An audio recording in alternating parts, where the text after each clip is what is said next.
E voltamos para a aula de ciclo de vida do defeito que você acabou de criar, que eu tenho certeza que você está curioso, porque sem querer eu acabei avançando o slide na aula anterior, então eu já deixei esse spoiler para vocês. Mas, sem mais delongas, vamos entrar no ciclo de vida do defeito.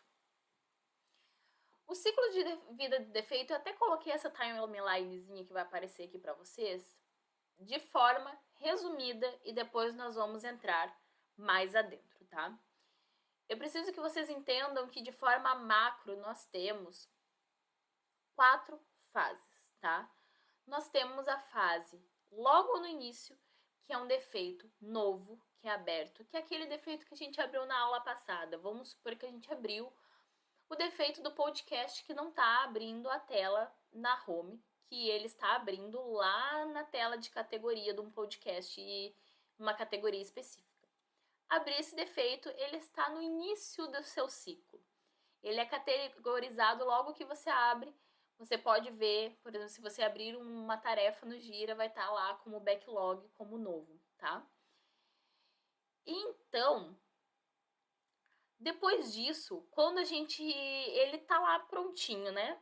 Tá lá novo, tá com todos os dados, tá com o título coerente, tá com a descrição, tá com as evidências, tá com a prioridade, tá com a severidade. Ele entra no fluxo de desenvolvimento e ele é assinado. O que é esse assinado, tá? Esse assinado é quando algum desenvolvedor pega o defeito para ser corrigido. Quando esse desenvolvedor pega, ele coloca o nomezinho dele, né?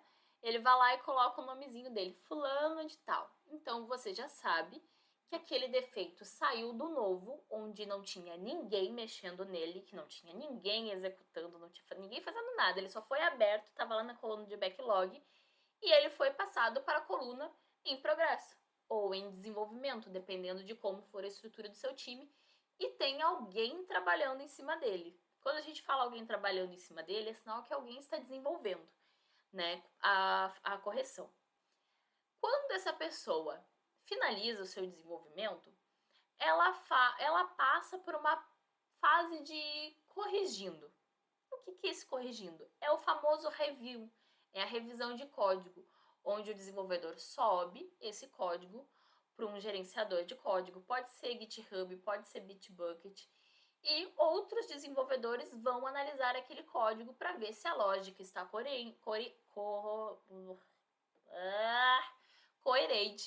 ou se o código está muito poluído, se não está utilizando as boas práticas. Então, tipo, os desenvolvedores vão analisar isso.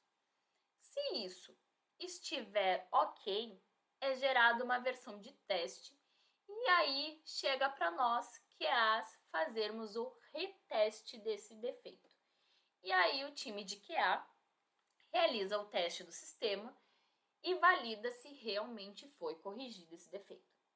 De forma macro, em 4 etapas, é assim que funciona um ciclo de vida do defeito, tá, gente?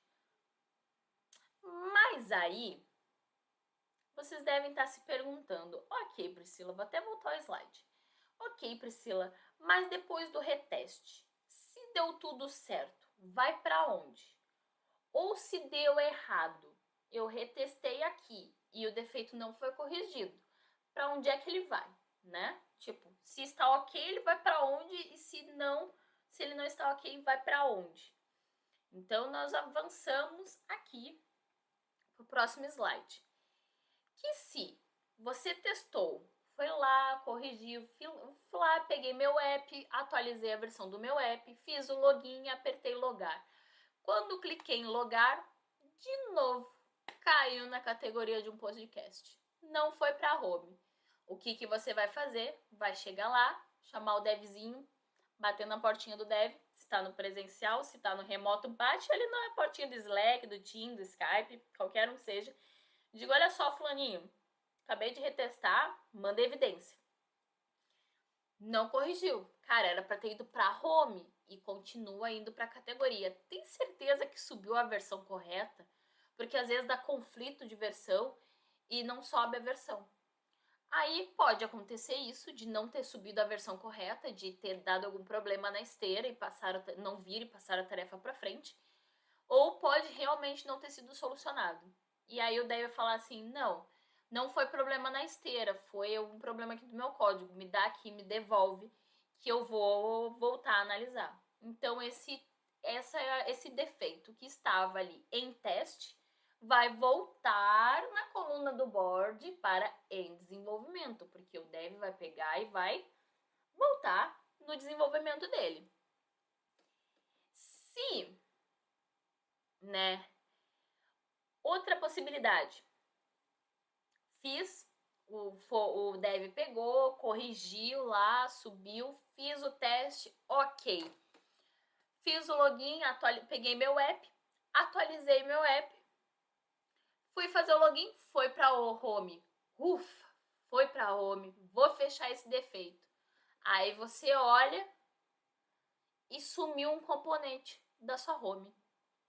E aí você faz o quê? Eu continuo com esse defeito ou será que eu tenho que abrir outro? Porque eu tô testando esse defeito e aí o defeito acabou, mas eu encontrei um defeito no defeito. Calma lá. Aí o que você vai fazer? Vamos por partes. O defeito que você abriu, o dev corrigiu? Sim, Priscila. Eu atualizei a versão e agora eu consigo fazer login e isso é redirecionado para home. Se isso foi corrigido, ok, você vai colocar o seu defeito na coluna de finalizado ou na próxima coluna do seu Kanban. Porém, você encontrou um outro defeito no meio do caminho. E aí, o que você faz? Você vai abrir um novo defeito. Você vai abrir um defeito com título, descrição, evidência, severidade, prioridade e vai abrir como novo. E ele vai ter o seu ciclo de início e vai seguir o fluxo de desenvolvimento, certo? Se ficarem com dúvidas, coloquem aqui embaixo nos comentários que eu ajudo vocês, tá? Aí tem um outro cenário que eu não coloquei aqui, mas que eu vou explicar para vocês. Vamos supor que a gente está aqui com um defeito não corrigido, tá? Aí você fez, o dev disse que corrigiu, né? Atualizou a versão do app e clicou em logar e não foi realizado o login. Deu pau e você não consegue nem logar para validar se o defeito foi corrigido. Se lembra aquela aula que eu falei aonde que a gente poderia encontrar os defeitos? Que a gente poderia encontrar no dado, que é a pré-condição, no quando, na ação e no então.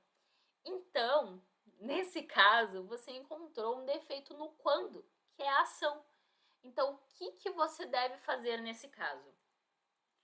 Nesse caso, você vai fazer o seguinte: você vai deixar o defeito, o primeiro defeito que você abriu, que foi enviado para correção, que é de, em vez de estar sendo aberto a home do app, está sendo aberto a categoria na coluna em teste, porque você não pode testar. Vai criar um novo defeito falando desse problema, com título, descrição, evidência, prioridade, severidade, e vai colocar como novo. O detalhe nesse ponto é que esse novo defeito que você vai abrir do quando, ele bloqueia o seu teste, o seu defeito que está na coluna invalidação. As ferramentas de gerenciamento de projeto têm esse campo, tá? Relates to, quando tá em inglês e quando tá em português. Se você olhar no Gira e você clicar em qualquer tarefa, bem embaixo vai estar assim, relacionado a ou relates to. E aí você pode selecionar dentre as várias opções, você pode colocar bloque, né? Bloqueia tal. Aí você seleciona bloqueia tal e coloca o link da tarefa. Então, essa tarefa nova de não conseguir fazer login bloqueia a tarefa, bloqueia o defeito de validar se em vez de aparecer a categoria está validando a home. Por que que isso é importante de vocês saberem, né, de eu ter citado esse exemplo? Porque durante o ciclo de desenvolvimento, vocês vão utilizar muito essa partezinha de itens relacionados. Ou ele é testado por alguma coisa, ou uma história está relacionada a outra, que a gente sabe que elas meio que têm que andarem juntas, ou nesse caso, bloqueia outra tarefa. Então, aquela outra tarefa só vai poder ser executada quando a tarefa que bloqueia estiver junto com ela, tá certo? Então, isso é um outro exemplo que a gente pode ter. E na nossa próxima aula, eu vou relembrar vocês de prioridade e severidade. Vai ser uma aula bem curtinha, só pra gente dar uma revisada nisso, porque vamos falar bastante ainda. Já falei bastante, nós vamos continuar falando bastante sobre isso. Então, nos vemos na próxima aula.